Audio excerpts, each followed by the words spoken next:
Welcome to the Legally Speaking podcast, powered by Kasoon Car. I'm your host, Rob Hanna.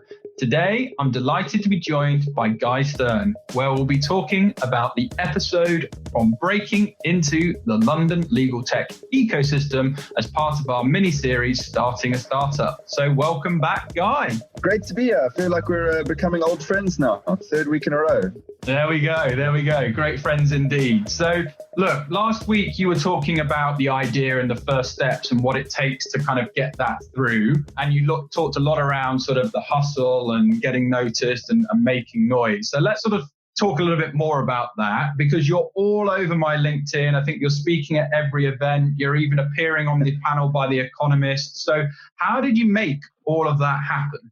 Like you said, this is a podcast about just giving out all the secrets. If I can do it, hopefully I can share how I got there. I arrived in London first in 2018 at the Legal Geek conference, very overwhelmed by all the big personalities and all the people doing so much work over here in legal tech. I didn't ever imagine that I myself would be interviewed on podcasts and on panels from The Economist and so on. What I did is, firstly, I signed up for literally every single event that had the word legal in it. If there was free drinks, free food, or even none of the above, I was there. I took my business card, I spoke to people, and I gave my little spiel. I'm Guy, I'm from South Africa, I've created a little app, we won the Access to Justice Challenge, and I come to your office and have a coffee. And I built relationships. It sounds so strange to say this now, after 6 months of COVID and all we do is virtual. Great stuff. And listen, let's talk about the SRA, because, what about the SRA? You seem to have them at all your events. Was that difficult to organize? And talk us through that process. Yeah, for sure. So the Solicitors Regulation Authority, they obviously regulate all 140,000 lawyers across England and Wales. It obviously looked really good if we could say, we're on a webinar and we're next to the SRA. It sort of makes us look good by association. Again, this goes back to an evening that I was at Hogan Lovells for an Access to Justice event for a startup contest that we didn't win. We applied for and we didn't win, but we still went there. And we still worked the room. I met two people from the SRA. I whipped out my phone. In the 5 seconds that I thought I had, I showed them the product. I said, this is the product we built.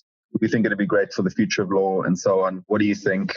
Could we have a coffee with you? And they said, sure, let's put something in the diary. And that was the beginning of a relationship. The SRA came to our office in London. They sat down with us. They were very serious about facilitating the freelance model of lawyers working for themselves and then lawyers collaborating.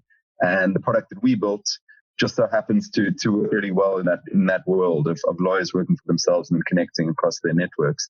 We built a sort of a LinkedIn of law overlaid with a case management tool. So the SRA don't officially sponsor or officially back any one company over another, but they have always been friendly since the first day we met, and they've always agreed to, come on our podcasts and our webinars. It's a good relationship, and they are the regulators and they want to be seen as friendly, and so they do it out of the goodness of their hearts. And I recommend anyone who wants to deal with the SRA to reach out to them. They're quite approachable. Great stuff. And just sort of as we look to wrap up this mini-sode, do you have any more advice for anyone looking to sort of break into this space? Yeah, something resonated with me. What is the name of that podcast? I sent the one that you interviewed, that LinkedIn influencer. Yeah, Shay Raybottom. Yeah, well, we had that one. Yeah, what she said really resonated with me, because it's exactly what I did and it's exactly what I do, which is I act like my most authentic self. I figure out what is me about me, what is Guy about Guy, and I really lean into it as much as possible. I don't really apply the fake it till you make it too much, although there's a little bit of that in it. But I just try to be myself. I take photographs of myself and I share them. Last week or 2 weeks ago on the podcast, I took a behind the scenes, a quick snapshot, and I shared that. And that resonates with people. They want to see the story behind the story. They want to see what's peculiar about you, what's weird about you. People like that kind of thing. And I think that in the legal profession, there's sometimes an expectation that you need to act in a certain way and you need to be austere and you need to be very serious. It's when you just act like yourself that people really remember you. So anyone listening to this, looking to break into the space, as you say, just be yourself and try and form sort of real human connections one by one. That's worked for me and hopefully will work for others.